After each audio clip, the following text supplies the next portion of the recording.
Back on Get Up, Bears cornerback Tyrique Stevenson has apologized to his teammates for his role in the Commanders' game-winning Hail Mary touchdown on Sunday. He was seen here interacting with the fans before and then for 4 seconds after the ball was snapped. And then, of course, he runs right in and winds up being the player who deflects the ball straight up in the air as it is then caught by Noah Brown quite easily. Here was Bill Belichick with McAfee yesterday with his thoughts on that play. I mean, obviously, it's a ridiculous play. Doesn't get the call, doesn't know how they're going to play it. It's really a great job by Washington. They have two guys going up for the ball, one guy playing for the front tip, one guy playing for the back tip. And obviously, a terrible play by Stevenson. He has no idea what's going on and runs over there and jumps up and volleyballs it up in the air for a game-losing play. It's terrible. So it is terrible. Yes, it is terrible. Well, I mean, it's a terrible, right? Like, Nick, I mean, let's start with you. You would have been on the field for plays like that in your life a million times. We practice it all the time. Normally, the bigger guys, the safeties, are jumpers. You might sub in an offensive guy if he's 6'5" or something. They go to the crowd, and then there's normally one corner in front to catch it if it comes off, or one corner back. We're instructed normally you see the deflection as a cornerback, you either knock out the guy who's there, or you go get the ball, and no one was there. And to be clear, on that, I think it's important. Yeah. Once the ball has been tipped, you can tackle the receiver in the end zone, right? Yeah, you can do whatever you want at that point. So, yeah, once the ball is tipped, in Denver, we practice, hit them, and they can't catch the ball if you knock them out. And Matt Eberflus, the coach, acknowledged that was the responsibility of Tyrique Stevenson on that play. So you can't have gotten more things wrong on one play than he did. Well, for 4 seconds, he's talking to the fans, which is fantastic, right? Let's make sure they care what you're doing. Then it's sheer panic. He's like, oh, my God, I actually have a job. Turns, sprints in, forget assignment, forget anything. I'm going to be the hero. I'm going to jump up and then lob it back to the back guy. All things complete disaster. It was and listen, he owned it. I appreciate it. He went before the team, apologized. He apologized to everybody. There's no way around it. The best lawyer in the world cannot talk about. There's nothing. You say he owned it. Well, yes. He said sorry. I said I'm sorry. Once I say that, it's over. We don't talk about it anymore. At least that's how I operate in my house. I don't know about y'all. The only good thing is he waited 4 seconds after his snap before he noticed, but he still had 8 seconds to get over there before the guy threw it because they didn't send anybody after the quarterback. But it's Eberflus's fault. Make sure we blame the. Well, there are so many things about this that are Eberflus's fault. Let's start with the fact that he has a defender whose job is to spy Jaden Daniels on this play and is just running back and forth and back and forth on the defensive side. I didn't love that. No, there's nothing about that to love. The second is he's standing on the field and ostensibly can see the fact that one of his players is not looking, or someone should be seeing it. He has 3 timeouts. He chooses not to use one. Let's play that. Matt Eberflus was asked about that yesterday, not calling a timeout. Here was his response. From our vantage point, everybody was lined up in the correct position, and then we just were ready to go. We already had showed those diagrams, before.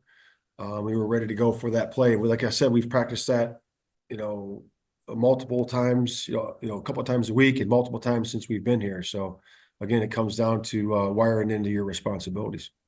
Okay, I'm going to say this. I appreciate that you think you're going to blame. If you're Eberflus, you're not thinking your player is going to talk to the fans for 4 seconds post-snap. Okay, so you do look for position. You're just looking for color, jersey, in the right spot, near the sideline. As soon as the ball snaps, they're going to all converge. He's going to look for the widest, the deepest, all the concepts that go. So his comment is actually truthful. You look out there, everybody's where they basically should be.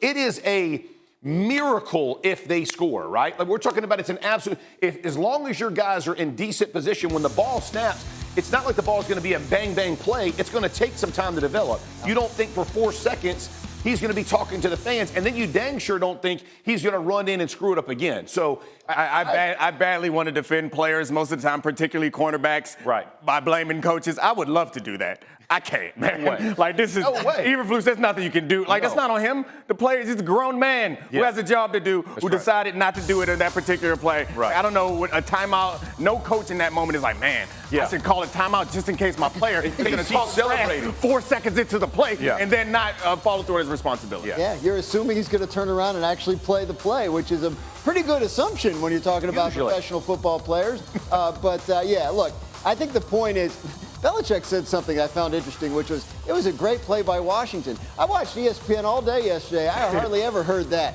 Like, all I heard about it was a great play by Washington.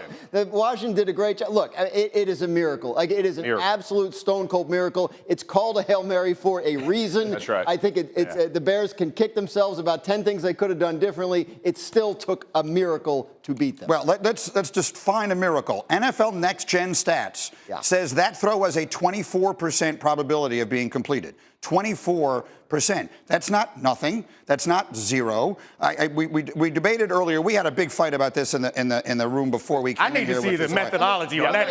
How we find. Let me ask you this, though. Like, in Next Gen Stats, if that ball had been completed where the scrum was, they still win the game, the Bears, because the guy gets tackled short of the goal line. So what's the percentage chance of it being tipped up into the air and caught by a guy that leaked out the back into the end zone? That's what happened. I don't know that. I haven't commissioned that from NFL Next Gen Stats. But that's my point when I say it's a miracle. Look, if it gets completed there with 6 defenders around the guy, then they're still not scoring. Here's the problem. We live in a world now where nothing goes without saying, okay? So the fact that it was a great play by the Commanders, of course it was. The fact that Tyrique Stevenson and the Bears players screwed that up, of course it was. It does not also mean, or does not mean that you cannot also say the coaches screwed that whole situation, that whole fourth quarter up a million different ways, beginning with a third down handoff to a backup center that cost them a touchdown with 6 minutes left, going all the way to just surrendering 13 yards on the penultimate play and then saying afterwards they didn't make any difference at all, when the reality is Jaden Daniels would never have been able to reach the end zone or get close to it. Marcus Spears wouldn't have been able to throw it that far. So even don't say that. He'll come in here and do it. Even Jeff Saturday will agree, don't hand the ball to the center. That is a mistake that you can blame on the coaching staff,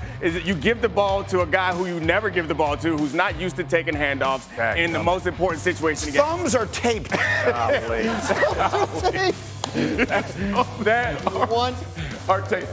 You know what? No, you shouldn't give it to the center. It's just got to be. Stop it. I don't love it. That's inexcusable. But where you start getting to the 13 yards at the end of the game, like, to me, that seems like you're just reaching. That last play was on Tyrique Stevenson. The fact that they gave him 13 yards before, to me, feels irrelevant. And these numbers that you seem to respect, they say that those 13 yards added 3/1,000ths of a percent of winning probability. And Greeny, I know you understand math, but for those who don't, that means they took 1%, chopped it into 1,000 pieces, and gave them 3.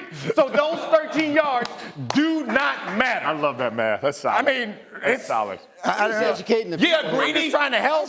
It doesn't matter. It doesn't matter. It seems to me these football coaches are awfully worried about whether someone shows up at a meeting on a Wednesday at 9 o'clock or 9:01.